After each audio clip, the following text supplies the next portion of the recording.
From their thrones deep-seated, the choirs of the eons declare the last of the demons.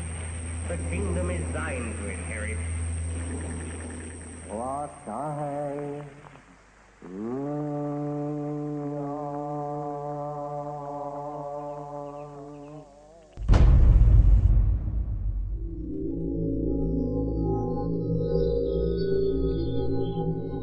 The Golden Dawn's most notorious member was a self-confessed Satanist, Aleister Crowley, who styled himself as the Beast.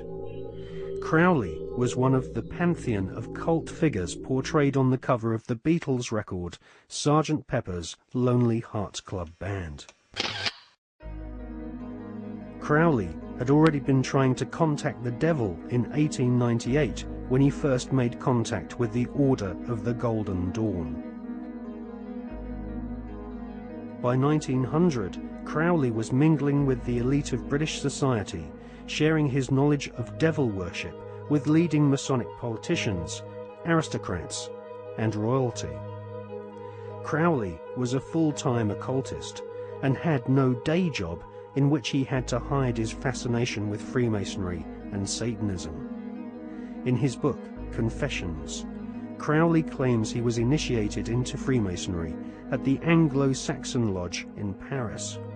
He also recounts how he became master of one of London's oldest and most respected lodges, the Studholme Lodge, which is now rumoured to have Tony Blair as one of its members.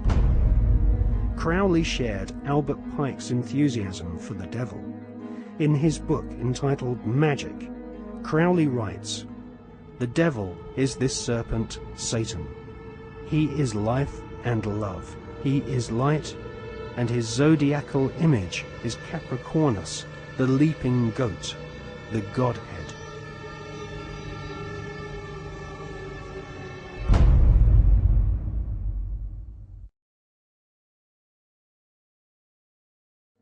Secret societies often portray the Goat of Mendes sitting in the Baphomet position.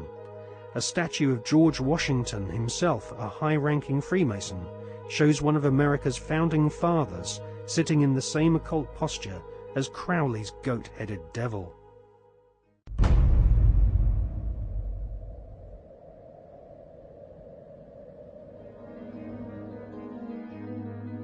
In 1912, Crowley became the British leader of the Ordo Templi Orientis, the OTO, which was a direct descendant to the original Bavarian Illuminati.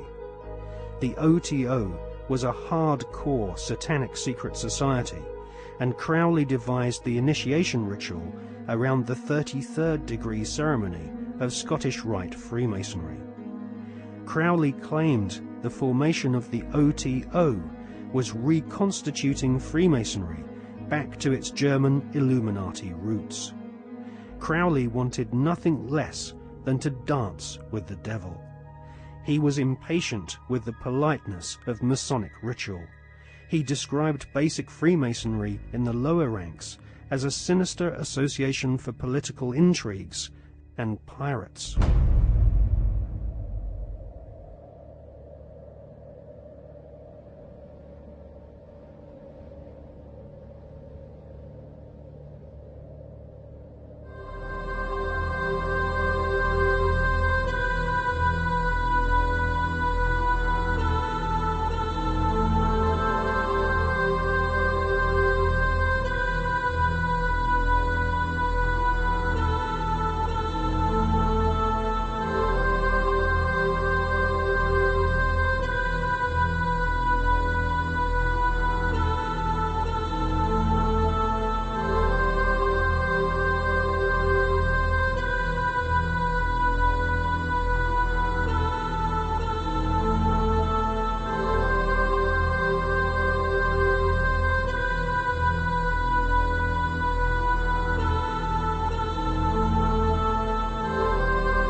By 1900, Crowley was mingling with the elite of British society, sharing his knowledge of devil worship with leading Masonic politicians, aristocrats, and royalty.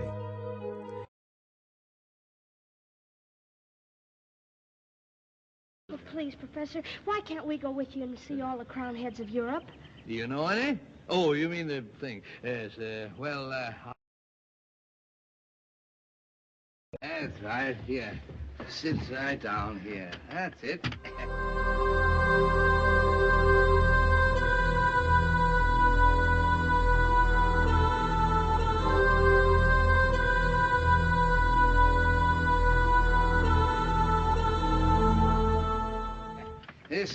This is the same genuine, magic, authentic crystal used by the priests of Isis and Osiris in the days of the pharaohs of Egypt.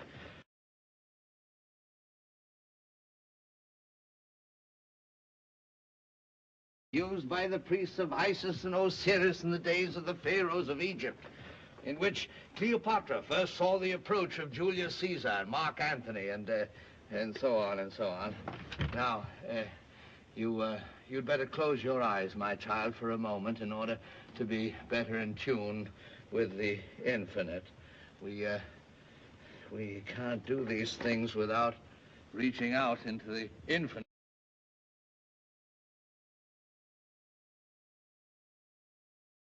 Reaching out into the infinite.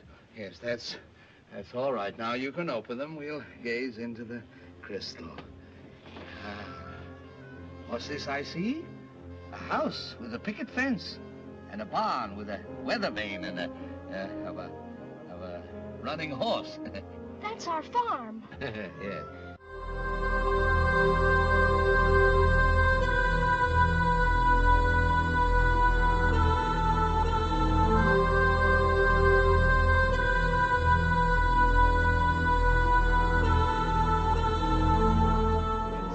Munchkins want to know is, are you a good witch or a bad witch? Oh, but I've already told you, I'm not a witch at all. Witches are old and ugly. What was that? The Munchkins.